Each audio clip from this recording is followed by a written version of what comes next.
مرکز مطبوعات قشون‌های سرحدی کمیته دولتی امنیت ملی جمهوری تاجیکستان به توجه شهروندان تاجیکستان، شهروندان کشورهای خارجی و شخصان دارای مقام بیشهروندی می‌رساند که در پاسگاه‌های سرحدی واردشوی به منطقه‌های سرحدی و درآمد و برآمد شهروندان را زیر نظارت جدی می‌گیرند. چنین به نظر می‌رسد که سخن اساساً درباره مرز تاجیکستان با افغانستان می‌رود، چون که از شهروندان تاجیکستان و میهمانان خارجی دعوت شده است که هنگام سفر به منطقه‌های سرحدی ولایت مختار کوهستان بدخشان و ولایت ختلان حتما با خود شناسنامه و دیگر حجت‌های تصدیق کننده شخصیت را داشته باشند. این دو ولایت با افغانستان هم مرزند.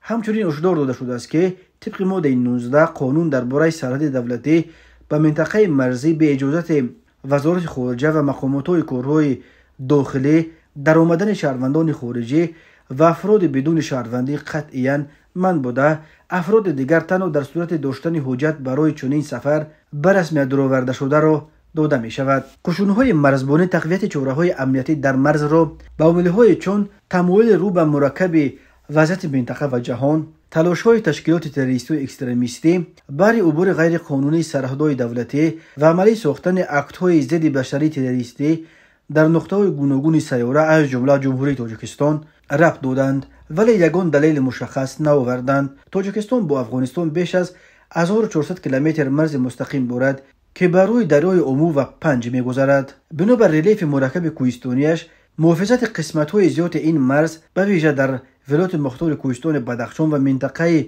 مرزی شوراباد و دشت جم خیلی مشکل است. مقامات تاجیکستان از سمت افغانستان همیشه احساس نگرانی می‌کنند، هم از جهت قاچاق مواد مخدر و هم از جهت تعدید افزاینده گروه‌های تندرو مذهبی.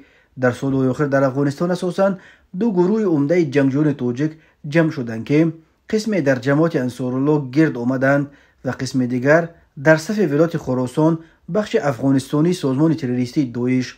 بنا به اطلاع دریافته، چندین حمله تروریستی اخیر در کشورهای مختلف را که با دست زادگان تاجیکستان انجام داده شدند، امیسرهای داعش محض از قلمرو افغانستان رهبری و راهنمایی می‌کردند. حضور ده‌ها جنگجوی تاجیک در قلمرو افغانستان مویای تشویش جدی دوشنبه بوده است. اما اگر حکومت قبلی افغانستان بود دوشنبه در مسئله تعقیب این جنگجویان و بازداشت و به تاجیکستان سپردن آنها همکاری میکرد، بعد در افغانستان به قدرت رسیدن طالبان وضعیت کاملا دیگر شده است، چون که دوشنبه رژیم طالبان را به رسمیت نمیشناسد و برعکس به مخالفین مسلح این رژیم روی خوش نشان میدهد و پناهگاه داده است. در پاسخ برخی نمایندگان طالبان تهدید کرده بودند که میتوانند از طرف خود به مخالفان مسلح حکومت تاجیکستان در خاک افغانستان امکان فعالیت آزاد بدهند.